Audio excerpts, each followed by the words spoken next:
तर रवींद्र धंगेकरांकडून पुन्हा निलेश राणेंचं कौतुक करण्यात आलं। लोकशाहीत आवाज उठवण्यात गैर काही नाही असं धंगेकरांनी म्हटलं। पैसे वाटप होत असेल तर पोलीस निवडणूक आयोग काय करते असं धंगेकरांनी म्हटलेलं आहे। निलेश राणेंवर गुन्हा दाखल करणं चुकीचं असल्याचं देखील धंगेकरांनी म्हटलं आहे।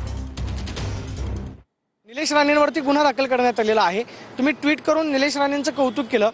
तुम्ही असं म्हणताय की ही सगळी भाजपने यंत्रणा हायजॅक केलेली आहे, ते सगळे उघड्यावरती आणण्यासाठी करार बांधणार नाही। निलेश राणे त्या मतदारसंघाचे आमदार आहेत आणि ते निवडणूक लढवत असतील आणि कुठली यंत्रणा जर हायजॅक करण्याचा प्रयत्न कोण करत असेल तर आवाज उठवणं त्यात काय गैर नाही। लोकशाही आहे आणि काही लोक ज्या पद्धतीने या निवडणुकीमध्ये पैसे वाटत असतील आणि ती माहिती त्यांना कळली तर ते तिकडनं पोहोचून जर त्यांच्यावर कारवाई करा म्हणत असतील तर चूक काय आणि ती जर चूक त्यांनी दाखवून दिली असेल तर निवडणूक आयोग काय झोपा काढत होतं का?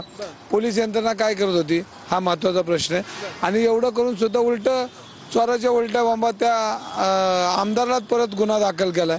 मग जर अशा पद्धतीने जर निवडणुका लढत असतील आणि अशा पद्धतीने जर निवडणूक यंत्रणा ही चुकीच्या पद्धतीने वागत असेल तर सर्वसामान्य निवडणुका कार्यकर्ते कसे लढू शकतात हा प्रश्न माझ्यासारख्या कार्यकर्त्याला पडलेला आहे। नाही का आता एक गुन्हा दाखल होणं हे आता ते यंत्रणेचा भाग आहे, त्याच्यावर काही जास्त बोलत नाही। त्या चौकटीतून मलाही प्रत्येकाला जावं लागतं। पण निलेश राणेंचं मी कौतुक यासाठी केलं की कार्यकर्त्यांची निवडणूक आहे, कार्यकर्त्यांसाठी उभा राहिला असा आमदार किंवा असा नेता, त्यामुळे मला त्याचं बरं। भाजपकडे त्यांचे बंधू पण आहेत की मग ती मंत्री आहेत। नाही ते आता भाजप म्हणून मी बोलत नाही की निलेश राणेचं कौतुक यासाठी करतो मी की कार्यकर्त्यांच्या पाठीशी उभा राहणार नेता म्हणून त्यांची नोंद इतिहासामध्ये होईल ही मला माझ्यासारख्याला वाटतं।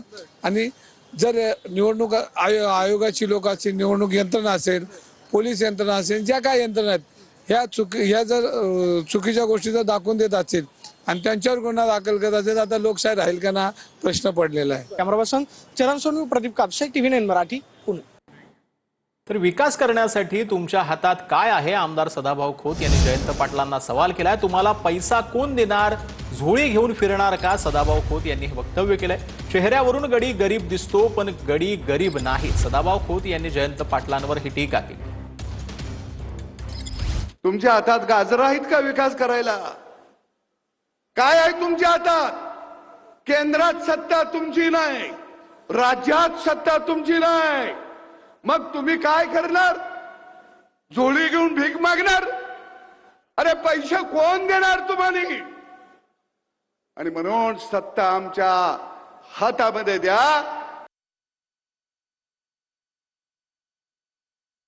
फक्त याच गोड बोलायचं, नमस्कार करायचा, थोडं चेहऱ्यावर स्मित हास्य करायचं।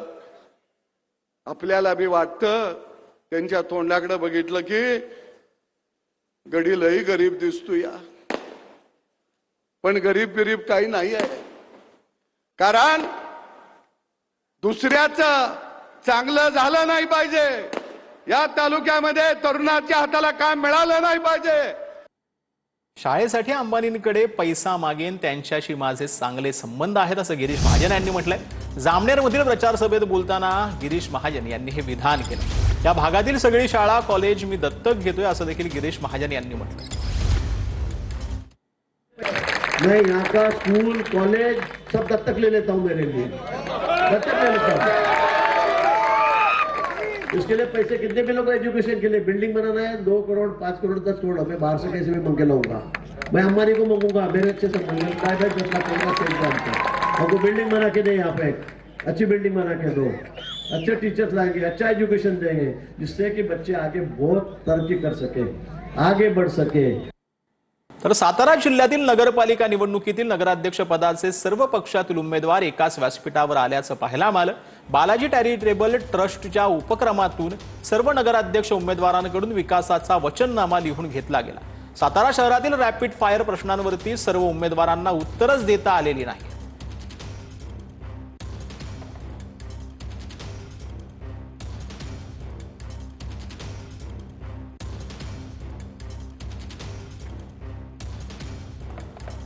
साताऱ्यातली आपण बातमी पाहिली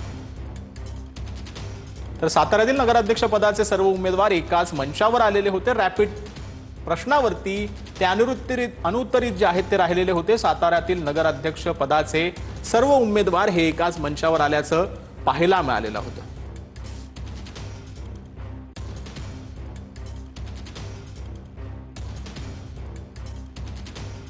तर इतरांसारखं मी थेट रेल्वे मंत्री वैष्णव यांना फोन करणार नाही असं रवींद्र चव्हाणांनी म्हटलंय. नाव न घेता रवींद्र चव्हाणांनी उपमुख्यमंत्री एकनाथ शिंदेंना हा टोला लगावला.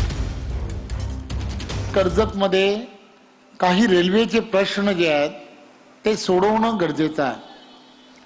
मी आपणा सर्वांना फक्त एवढंच सांगण्यासाठी आलोय की हे जेवढे रेल्वेचे प्रश्न आहेत, मग इथल्या असणाऱ्या 4 लाईन्स ज्याला म्हणतो, कल्याणची असणारी 4 लाईन आहे, ही पूर्ण करायची आहे. तर ही कोण करणार? तर ही फक्त न फक्त देशाचे पंतप्रधान नरेंद्र मोदींच्या नेतृत्वातल्याच सरकार करणार. वैष्णवजी आणि मी, आता काही मी इतरांसारखं इथून फोनवरून वैष्णवजींशी बोलणं हे काय अपेक्षित नाही, परंतु माझे आणि असणारे पार्टीचा मी प्रमुख असल्यामुळे वैष्णवजींशी वेळ घेणं आणि ते विषय मार्गी लावणं हे किती सोपं असू शकतं हे काही मी सांगावं असं मला वाटत नाही. पण मी खात्रीने सांगतो, हाही विषय मला मार्ग करतात.